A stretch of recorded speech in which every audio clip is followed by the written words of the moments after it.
আমি ভাত দিয়ে মেখে দেখাচ্ছি কতটা লোভনীয় হয়েছে আমার এই রেসিপিটা। আশা করি খেতে হয়েছে জাস্ট লাজবাব লাজবাব। আপনারাও এই রেসিপিটা বাড়িতে অবশ্যই ট্রাই করবেন।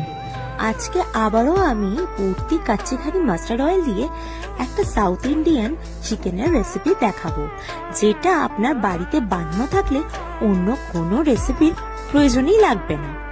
তো চলুন দেখে নেওয়া যাক আজ আমি কি বানাচ্ছি। আজকের আমার রেসিপি হলো আন্ধ্রা স্টাইল পিকেলড চিকেন, অর্থাৎ চিকেনের আচার। তার জন্য প্রথমেই আমি একটা পড়ি মশলা বানিয়ে নেব।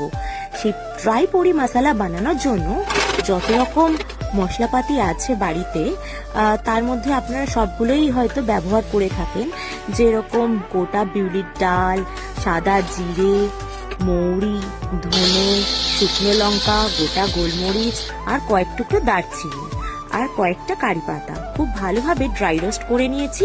তার সাথে দিয়েছিলাম জ্যাগারি পাউডার আর নুন।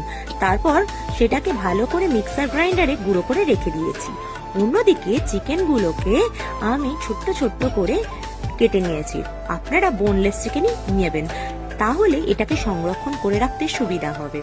এরপর ওর মধ্যে আন্দাজ মতো নুন, হলুদ আর আদা রসুনের পেস্ট আমি ভালো করে মাখিয়ে আধ ঘন্টা রেখে দেবো। আধ ঘন্টা পর ওই ম্যারিনেটেড চিকেনটা আমি গরম সর্ষের তেলের মধ্যে দিয়ে ভালো করে ভেজে নেব। আবারও কড়াইতে অনেকটা পরিমাণ, বেশ 300 থেকে 350 মিলিলিটার মতো পূর্তি কাচ্চিঘানি মাস্টার্ড অয়েল ঢেলে দেবো। তারপর খুব ভালো করে গরম করে নেব। ওই তেলের মধ্যে আগে থেকে ম্যারিনেশন করা ওই চিকেনের টুকরোগুলো দিয়ে দেবো।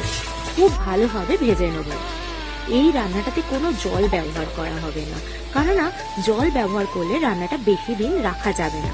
কয়েকটা কারি পাতাও দিয়ে নিয়েছি আর তার সাথে দিয়েছি পূর্তি কাচ্চিঘানি মাস্টার্ড অয়েল আবারও। এটাকে তারপর আবারও হালকা হাতে নাড়াচাড়া করে কিছুটা রান্না করে নিয়েছি। এরপর সিরকা অর্থাৎ ভিনিগার দিয়েছি। ভিনিগারের বদলে আপনারা চাইলে লেবুর রসও ব্যবহার করতে পারেন। আমি ভাত দিয়ে মেখে দেখাচ্ছি কতটা লোভনীয় হয়েছে আমার এই রেসিপিটা।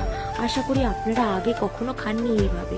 অবশ্যই আপনারা বাড়িতে বানিয়ে ট্রাই করবেন আর কমেন্ট বক্সে জানাবেন। খেতে হয়েছে জাস্ট লাজবাব লাজবাব। আপনারাও এই রেসিপিটা বাড়িতে অবশ্যই ট্রাই করবেন।